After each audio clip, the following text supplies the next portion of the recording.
आठवीं हमारी महाविद्या है माँ बगलामुखी। और माँ बगलामुखी जो है, उनका सर बगुले का है। हम- माँ बगलामुखी विनाश शत्रुओं के विनाश के लिए जानी जाती हैं।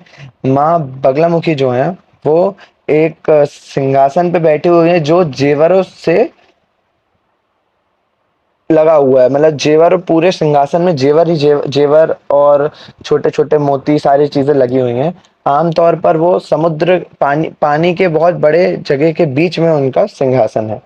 जो पूरा ड्रेसअप है, पूरा उनका जो कपड़े हैं, वस्त्र हैं, वो येलो कलर के हैं।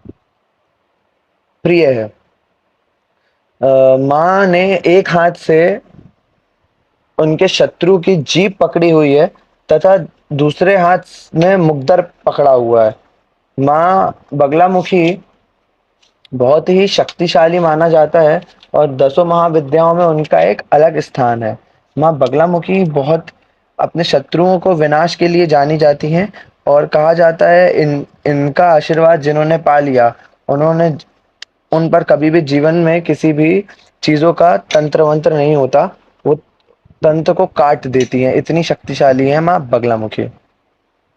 इनका जो प्रमुख मंदिर है, जिनको नील पर्वत वासिनी भी कहा जाता है, स्तंभ माता भी कहा जाता है, माँ बगलामुखी का प्रमुख मंदिर है नालखेड़ी मध्य प्रदेश में, जो कि लखुंदर नदी के किनारे स्थित है। नौवीं हमारी महाविद्या है माँ मातंगी। माँ मातंगी काले रंग की एक युवा महिला है और इनका जो मुख्य मंदिर है वो गुजरात के मोडेश्वर जगह में है। माँ मातंगी लंबे बाल, जो चंद्रमा है वो माँ मातंगी के लंबे बालों पे सजता है, उनकी शोभा बढ़ाता है। और माँ मातंगी का जो सिंहासन है वो भी रत्नों से सजा हुआ है। माँ मातंगी ने सुंदर वस्त्र धारण किए हुए हैं तथा उन्होंने फूल की एक माला धारण की हुई है। उनके चार हाथ हैं, जिनमें से एक हाथ में अंकुश, दूसरे हाथ में पाश, तीसरे हाथ में तलवार तथा चौथे हाथ में गदा धारण की हुई है। माँ मातंगी को उनकी जो आंखें हैं वो जोश जोश के नशे में धुत बताई गई हैं। दसवीं हमारी महाविद्या है माँ कमला, जिनका मुख्य मंदिर है सोलापुर महाराष्ट्र में। माँ कमला जो है वो एक सुनहरे कलर की देवी, सुनहरे रंग की युवा महिला है।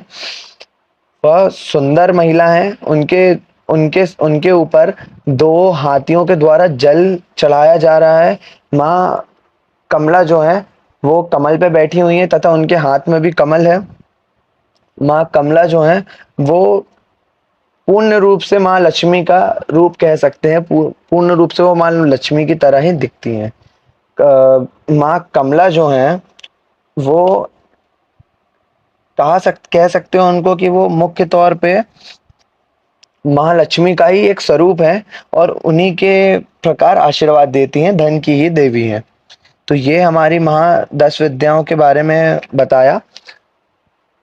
हमारी जो किताब है और अन्य जो ग्रंथ हैं उनमें अलग अलग इनका वर्णन दिया गया है कि कभी माँ तारा को दूसरे, मतलब माँ तारा और माँ काली को हमेशा पहले और दूसरे नंबर पे ही दिखाया गया है, लेकिन कई बार अन्य देवियों को भी इन 10 महाविद्याओं में शामिल किया गया है। जैसे कि अन्नपूर्णा देवी, जो कि अनाज और की देवी हैं।